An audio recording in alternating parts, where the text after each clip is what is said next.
My name is Emily Anderson, and I'm 42 years old. One evening, I suddenly got a call from my husband's aunt, Mary, who is my father-in-law's sister. It was the news that my in-laws had passed away in a tragic car accident. To make matters worse, my husband Alex was away on a 2-week business trip abroad. I hurriedly tried to call him, but no matter how many times I tried, he wouldn't pick up. What should I do? I need to head to the hospital right away. When I arrived at the hospital, the siblings and relatives of my in-laws had already gathered. Emily, we've been waiting for you. Oh, isn't Alex with you? Well, actually, he's on a business trip abroad. I've been trying to reach him, but he's not answering. Oh, but let me try again. I made another call. Hello. Oh, you finally picked up? Alex, actually. I told you not to call me. This is an important business trip. I'm sorry, but this is even more important. Nothing is more important than this deal. Don't call me again. His angry voice echoed through the quiet hospital hallway, even though the call wasn't on speaker. He hung up on me after cutting off my words and venting his frustration. He said it's an important deal and hung up on me. Well, how about trying to call his office tomorrow? If they call him, he'll probably listen to them. Oh, that's a good idea. I'll call first thing tomorrow. At the suggestion of one of the relatives, we decided to inform Alex of his parents' death through his company. The next day, amidst all the hectic events, I finally managed to call his office. However, I learned something shocking during that call. Hello, I'm Emily Anderson, Alex's wife. I'm afraid my in-laws passed away in an accident, and I'd like the company to let him know since he's abroad for business. I think he'll pick up if it's a call from work. Business trip abroad? Actually, your husband is on an extended vacation.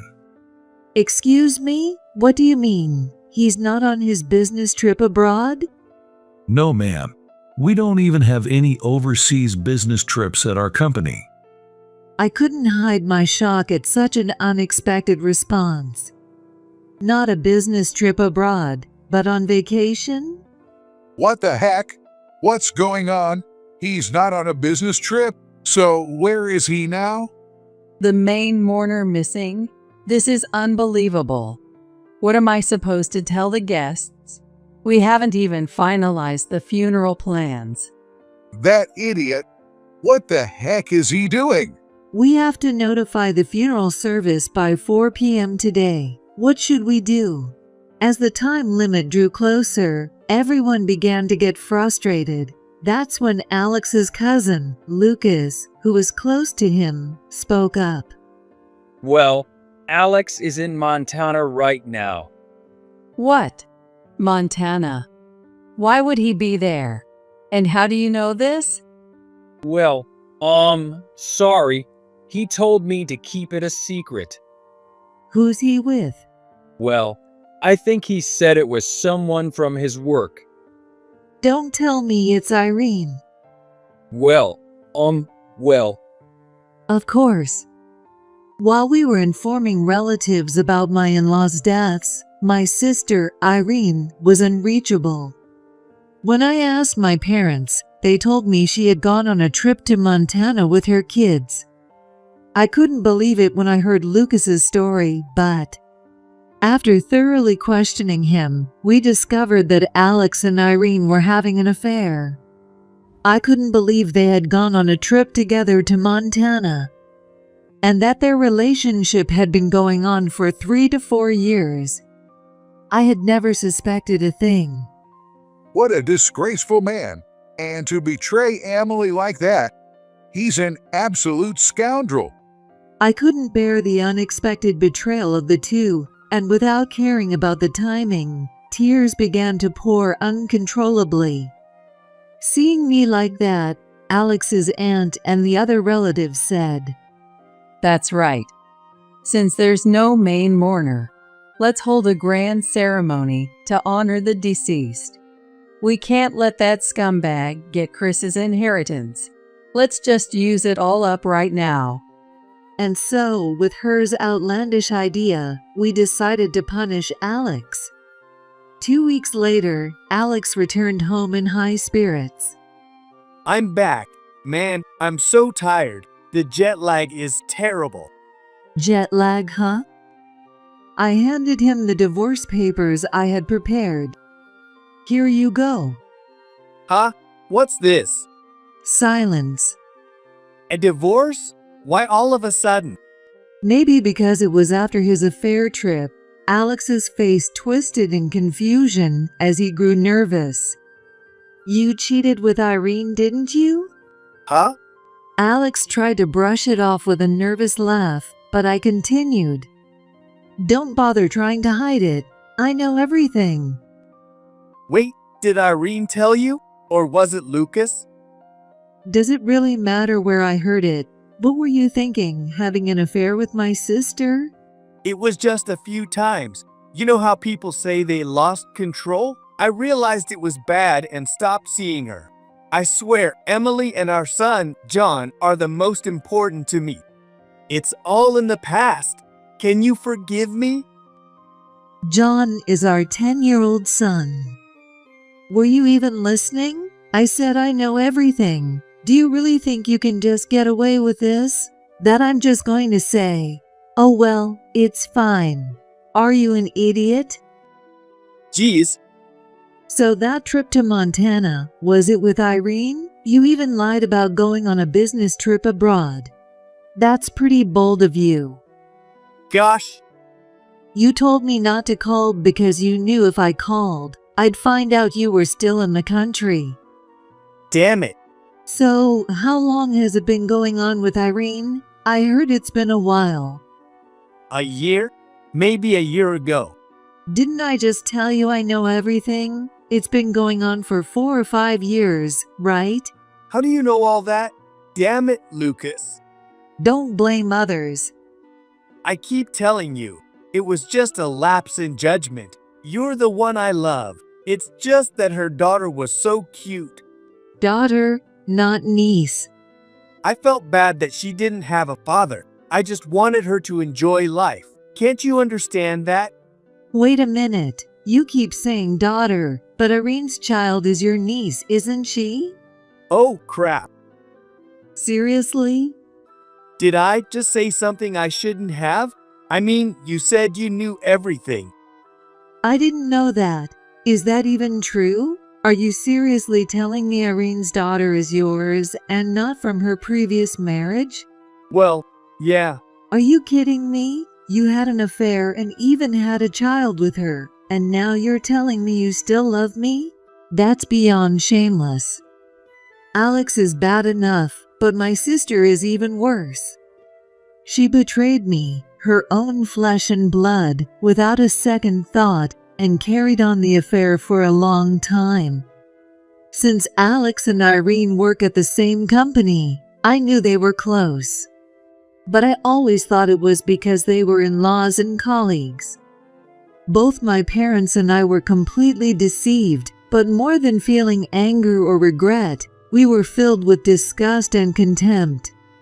You and Irene will both be held accountable, but we'll discuss that later. For now, there are more important things to deal with, and we have guests. Guests? I called in his aunt who had been waiting in the other room. Oh, Alex, long time no see. How was your trip to Montana? Alex looked confused as he noticed all the relatives gathered. What's going on with everyone here? We've got something important to talk about. Something important. Well, while you were gone, your parents were both killed in a car accident. You're kidding. When did it happen? The day after you left. Emily, why didn't you tell me such an important thing? I tried calling you so many times. You're the one who hung up on me. Then I called your office, and that's when I found out you weren't on a business trip abroad, but on vacation. That's also how I learned about your affair with Irene. You called my office? You had no right to do that. Alex, this is your fault for not answering during such an important time. So, what about the funeral? What happened with that? The funeral? It's long over.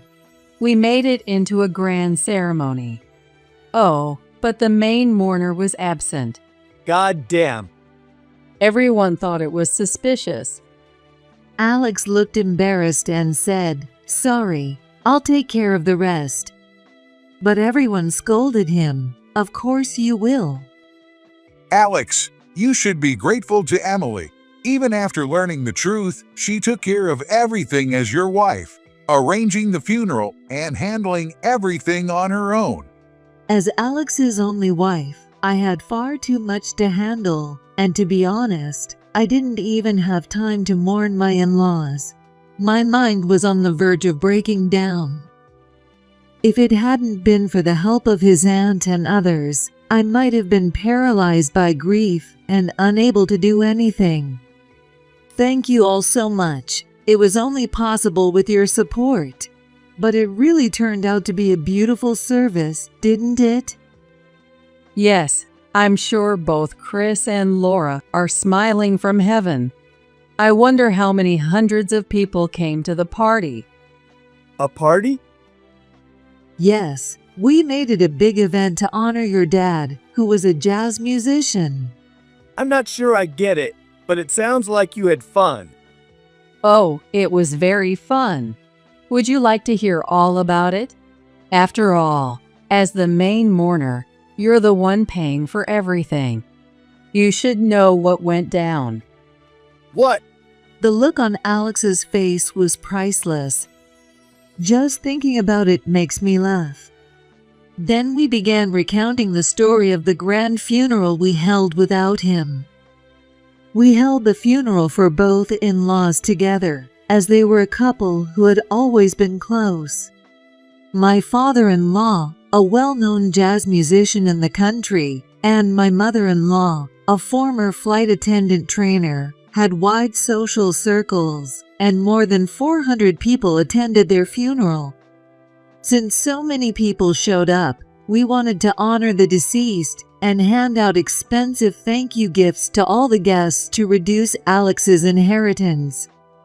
Now, you might think that's disrespectful to the deceased, but in reality, Alex's parents had no intention of leaving him an inheritance anyway.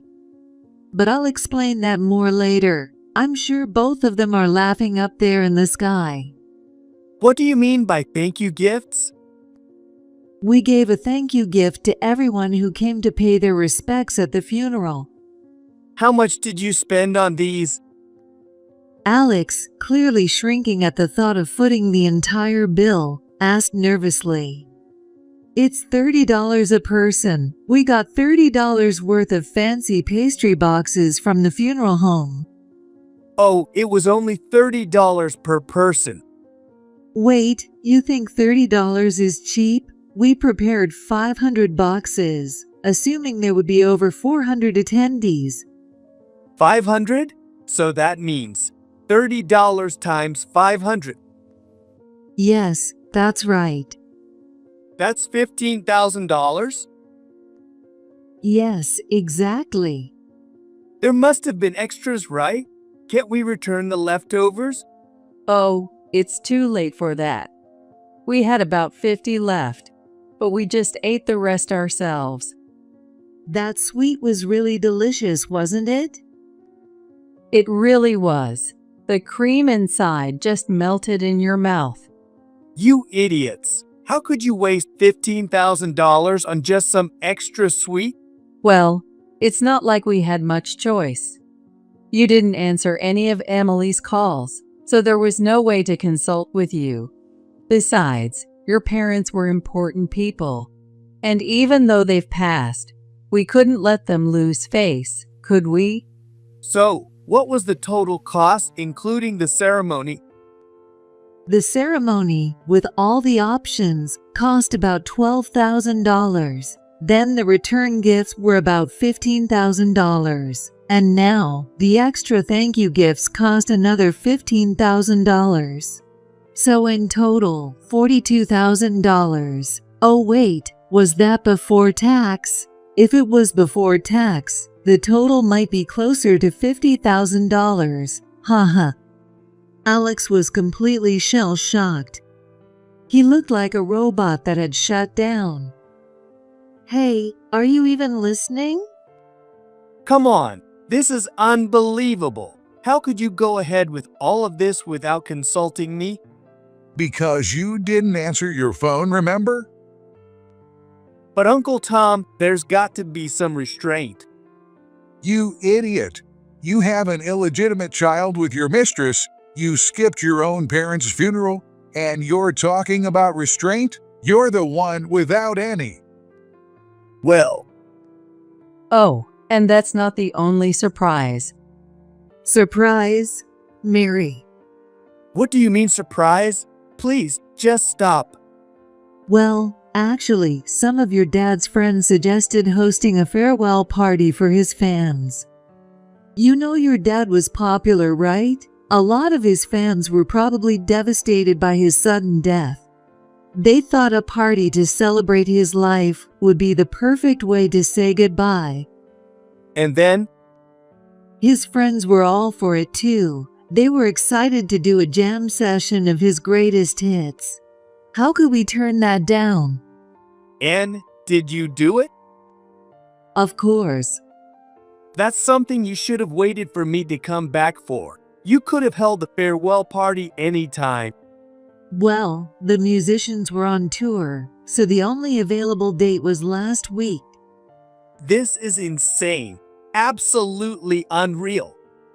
Actually, the real story was a little different. The real conversation between my father-in-law's friend Mike and I went like this. Are you planning a farewell party for his fans? I'm sure both he and his fans would love it. Oh, that's a wonderful idea. Knowing Chris's personality, I'm sure he'd be thrilled. Great, then leave the party to us.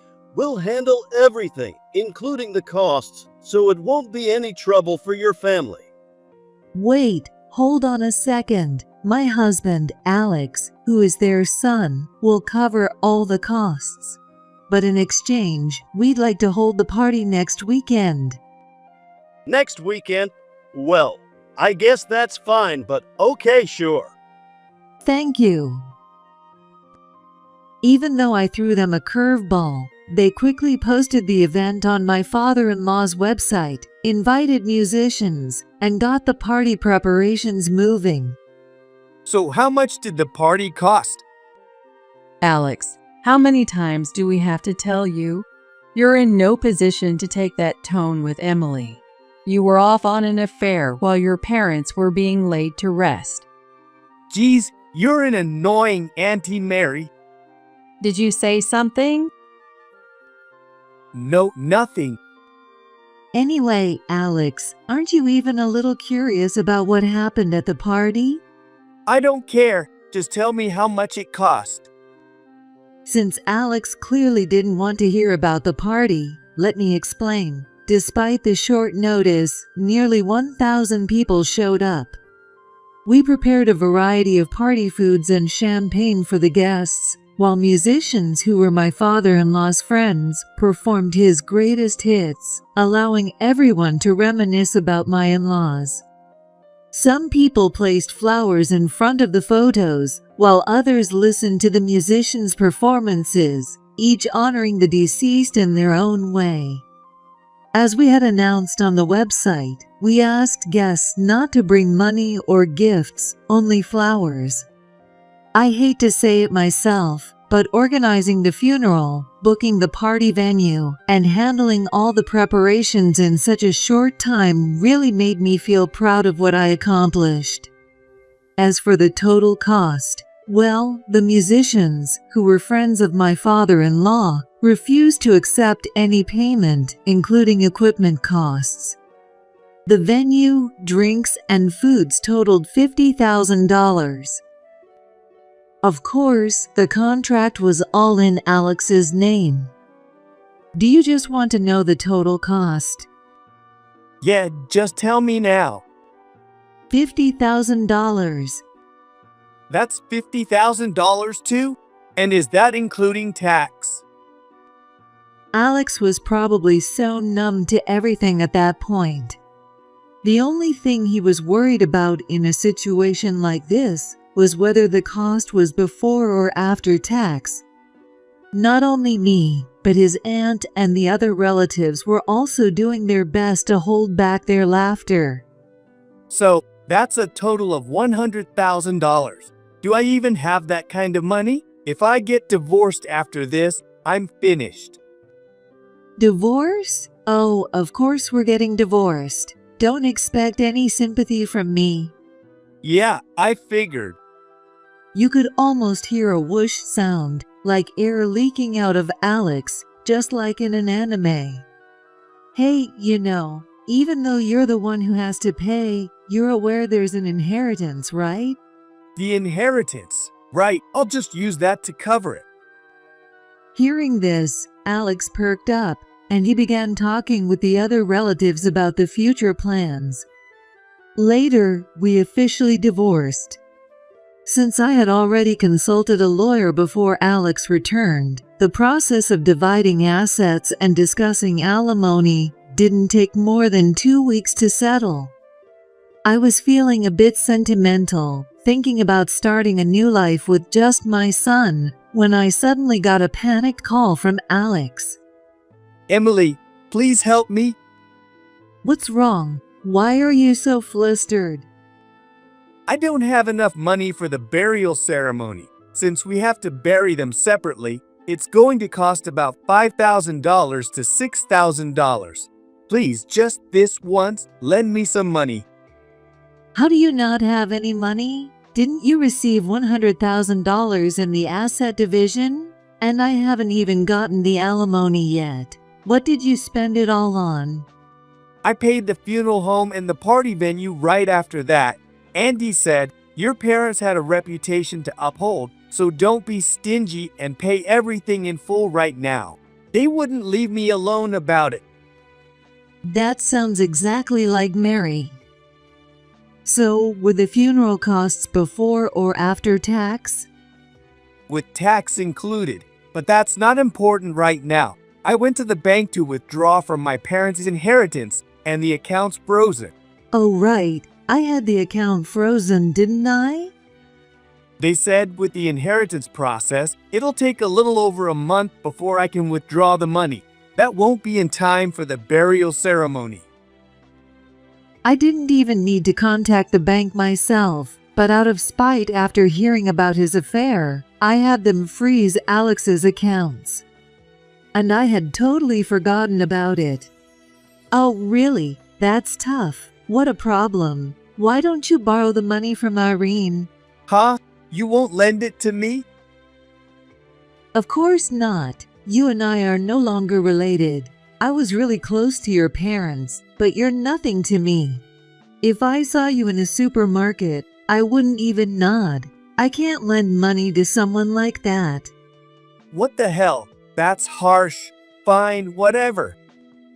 I don't know what happened after that, but just when I thought I was finally free from all the chaos, Alex called again, over and over. Emily, why is my parents' inheritance only $100,000? My dad was a famous musician and mom was a former flight attendant. There's no way they only had $100,000. You must have withdrawn money before you had the account frozen, right? Don't accuse me of something like that. Even if I did, it would be discovered during the inheritance process. I'm not some kind of thief. Well, I did check the balance before freezing it. So then why is that all there is? Didn't you know? Your parents had been sending $30,000 every year for John's education. What? Oh, you didn't know? I thought for sure you did. Of course, Alex didn't know. His parents had made sure to keep it a secret from him. It was about 10 years ago, right after I gave birth to John. their first grandchild. Alex's parents were overjoyed and suddenly said something unexpected. Emily, thank you so much for giving us such a beautiful grandson. Given how Alex is, we never thought we'd see the day we'd have a grandchild. And well, there's something we've been talking about for years. What? Alex has always been careless with money. Even when we gave him an allowance as a kid, he blew it all in one day. That didn't change as he got older. There were times he spent his whole paycheck and asked me to lend him money. Really? Oh no, did I really marry someone like that? So we decided that if Alex ever got married and had kids, we'd use all our savings for our grandchild. Emily, you're such a good person. You're bright, observant, and you've gotten along with everyone in the family so well. You're also incredibly responsible. We trust you with our wishes. Wait, I'm not sure I understand. Well, to put it simply, we're not planning to leave Alex any inheritance. We want it all to go toward our grandchild's education. But if Alex inherits the money, wouldn't it naturally go to that purpose? Oh, Emily, you're too sweet. Alex would blow it on something ridiculous, like a boat. Wait, really? This is starting to sound a little scary. It's not that we don't love him. It's because we know how he is that we can't give him the money. We're doing this because we care about him. If we hand over the money, it'll ruin him. That's why we're entrusting it to you, Emily. Thank you, but what will Alex say? You can't tell him. He'll throw a tantrum like a little kid. My in-laws were a bit forceful, but I was truly grateful for their generous offer. From that point on, they deposited $30,000 into John's account every year on his birthday. $30,000 every year? So how much is in John's account now? Well, after taxes, it's a little over $250,000. What? That's my inheritance. That money belongs to me. No, your parents specifically said they weren't leaving you any inheritance because you're too reckless with money. They wanted it to be used for John's education. There's no way my dad said that. You're stealing it, aren't you? Sure, if you don't believe me, why don't you ask the bank to issue you a statement? Wait a minute. Even with what's in the bank, there's only about $400,000 total. That doesn't add up. Alex, you really don't know anything, do you? Your parents donated about $300,000 to some organization. They said they were using the remaining $300,000 for their own enjoyment. The $100,000 left is what's remaining from that. Alex's parents had been very involved in end-of-life planning. Especially his dad, who, being a musician, had this bizarre slogan about having a stylish and rebellious exit from life. I'm not going to use up $1 million in the rest of my life. So let's share the wealth and spread happiness. That's how they'd been distributing their assets well before they passed. By now, you've probably gathered that Alex isn't the sharpest tool in the shed. For better or worse, this is something he inherited from his dad. But while his dad was charming, playful, and had a great sense of style, Alex is, well, just foolish. So wait, does that mean I'm not getting any inheritance at all? Yeah, pretty much. And considering all the small expenses, you will be in debt. Oh no. The price of infidelity is high, isn't it? What does that have to do with the inheritance? Oh, nothing really. And with that, my revenge on my clueless, sleazy ex-husband was complete. but I couldn't forget about my sister's punishment. So I took a bold step and called her ex-husband. Oh, it's been a while, Emily. Why did we divorce? It was her infidelity. She had affairs with several men, and she wasn't even sure whose child it was. Wait, there were others besides Alex. I wanted a DNA test, but she refused. Even now, I still miss my daughter. Whether or not she's biologically mine, I wanted to raise her, but I just couldn't forgive Irene. Of course, you couldn't. I didn't want to hurt my former brother-in-law, Ryan, any more than he already was, so I kept quiet about Alex being one of the potential fathers.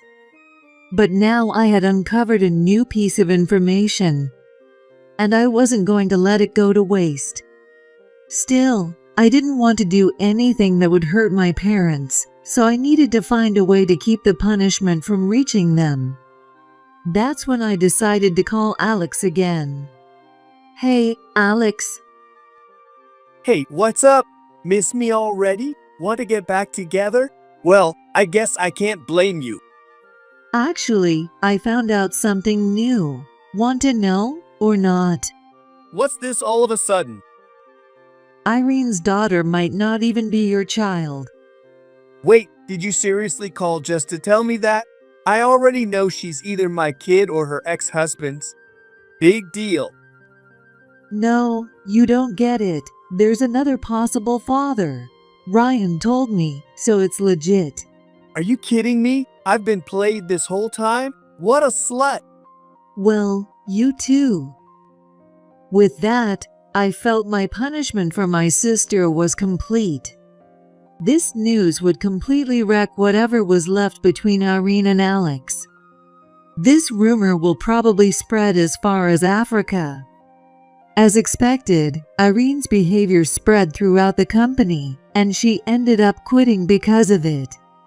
And as for that idiot Alex, everyone at the office figured out his involvement, and he became the subject of cold stares from everyone.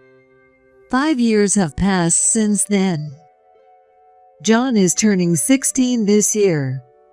Thanks to the money his grandparents left him, he was able to get into a prestigious private high school. I've since remarried and am enjoying a happy, peaceful life. Alex, on the other hand, hasn't changed a bit. While he still pays child support and alimony on time, without me managing the finances, he spends most of his paycheck the day he gets it. Our son once told me about a visit to Alex's place. Dad said, "Tonight's a feast," so I got excited. But all we had was instant noodles and some fried chicken from Kentucky Fried Chicken. Well, at least they seem to be having fun spending time together as father and son. As for Irene, she's still the same. She seems to still be hunting for men to rely on for her livelihood. Since then, I haven't spoken to Irene once, and I have no intention of ever speaking to her again. Our parents are troubled by the rift between us, but I've chosen to stay silent. Every year, I make sure to visit my in-laws' graves. Knowing them, they're probably laughing themselves silly watching the comedy that's become our lives.